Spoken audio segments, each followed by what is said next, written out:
আসসালামু আলাইকুম guys, Sujan টেকটুরের video নিয়ে আমাদের দেখার জন্য আপনাদেরকে অসংখ্য ধন্যবাদ। আবার একটি নতুন পিএলপি ফাইল নিয়ে চলে আসলাম। আর এই পিএলপি ফাইলটা হলো মহিলা মেম্বারের একটি পোস্টার ডিজাইন। আর এই পোস্টার ডিজাইনটি পেতে হলে আপনাদের ভিডিওটির 4টি পাসওয়ার্ড আছে, ভিডিওটা শেষ পর্যন্ত দেখে পাসওয়ার্ডটি সংগ্রহ করতে হবে। আর আজকের ভিডিওটা যদি আপনাদের ভালো লাগে লাইক শেয়ার করে আমার চ্যানেলটি সাবস্ক্রাইব করে দেবেন।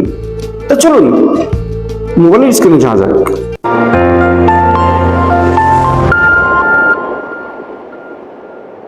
চলে আসলে মোবাইল স্ক্রিনে আসার পরে প্রথমে আপনাদের লাগবে পিক্সেল অ্যাপস। পিক্সেল অ্যাপ না থাকলে ডেসক্রিপশন বক্সে লিংক দেওয়া থাকবে, সেখান থেকে খুব সহজে ডাউনলোড করে নিতে পারবেন। তা আমি চলে যাচ্ছি থ্রি ডটে, subscribe to my channel and also press this open করে দেবেন। ওপেন পিএলপি ফাইলটা ওপেন করে দেবেন। মহিলা মেম্বারের পোস্টার ডিজাইনটি ওপেন করে দেবেন। ওকেতে ক্লিক করে দেবেন। ব্যাকে চলে যাবেন। ব্যাকে চলে গেলে এরকম একটি কালার ডিজাইন আপনাদের মাঝে চলে আসবে। এটা মনে করলে আপনারা সাদা কালো করতে পারবেন।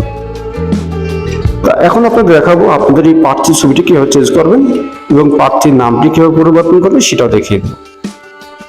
তো এটা করতে হলে আপনাদের চলে যেতে হবে প্লাস আইকনে চলে যাবেন, গ্যালারিতে চলে যাবেন। গ্যালারিতে চলে যাওয়ার পরে আপনার প্রার্থীর ব্যাকগ্রাউন্ড রিমুভ করে একটি ছবি লাগবে। ব্যাকগ্রাউন্ড রিমুভ করা না জানলে ডেসক্রিপশন বক্সে আমার একটি ভিডিও লিংক দেওয়া থাকবে, সেটা দেখে আপনারা খুব সহজে শিখে নিতে পারবেন।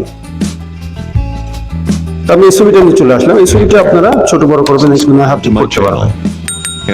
আমি আপাতত এখানে ছবিটি এভাবে বসিয়ে দিচ্ছি, আপনারা মাপ মতো আপনারা বসিয়ে নিতে পারবেন। 8টি ডট ছবিটি নিচে নিয়ে চলে আসবেন। আমি যেভাবে নিয়ে আনছি লক্ষ্য করুন। আর আগে ছবিটি ডিলিট করে দেবেন। ডিলিট করে দেওয়ার পরে আপনি যে পার্থের ছবি দিতে যাচ্ছেন সেই ছবিটি আপনারা নিয়ে চলে আসলেন। ছবিটি ছোট বড় করে সাইজ মতো আপনারা মিলে নিতে পারবেন। মিলে দেওয়ার পরে এবার নাম পরিবর্তন করতে হবে। নাম পরিবর্তন করতে হলে লেয়ারে চলে যাবেন। লেয়ারে চলে গিয়ে নামটি আপনারা খুঁজে বের পারবেন। ধরুন আমি এই নামটি উপরে নামটি চেঞ্জ করে দিচ্ছি 1 অক্ষর। আমি এটা লিখে দিচ্ছি আপাতত।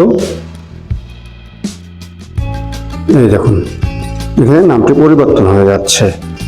এখন এই ডিজাইনটা আমি সেভ করব। তা সেভ করার জন্য আমাকে সেভ আইকনে চলে যেতে হবে। নিচে চলে যাবেন। এখানে যাওয়ার পরে দুটি ফাংশন দেখতে পাচ্ছেন, আপনারা একটি ক্লিক করে দেবেন। তা খুব সহজে সেভ হয়ে যাবে। তো এই ডিজাইনটি সেভ হয়ে আপনার গ্যালারিতে চলে গেছে। আজকের এই পিএলপি ফাইলটা পেতে হলে কোনো সমস্যা হলে আমার হোয়াটসঅ্যাপ নাম্বার দেওয়া আছে, আমার সাথে সরাসরি যোগাযোগ করে নেবেন। আর আপনাদের সুবিধার কারণে আমি 2টি গ্রুপ খুলে রেখেছি, হোয়াটসঅ্যাপ গ্রুপ এবং টেলিগ্রাম গ্রুপ। আপনারা জয়েন্ট হয়ে আপনার মন্তব্য জানিয়ে দেবেন। আর আজকের ভিডিওটা কেমন হয়েছে সেটা কমেন্ট বক্সে জানিয়ে যাবেন। আর নতুন দর্শক হলে আমার চ্যানেলটি সাবস্ক্রাইব করে রাখবেন। আর যারা সাবস্ক্রাইব করেছেন তাদেরকে অসংখ্য ধন্যবাদ। আজকের মতো আমি বিদায় নিচ্ছি। আমি সুজন। সবাই ভালো থাকবেন, সুস্থ থাকবেন। আল্লাহ হাফেজ।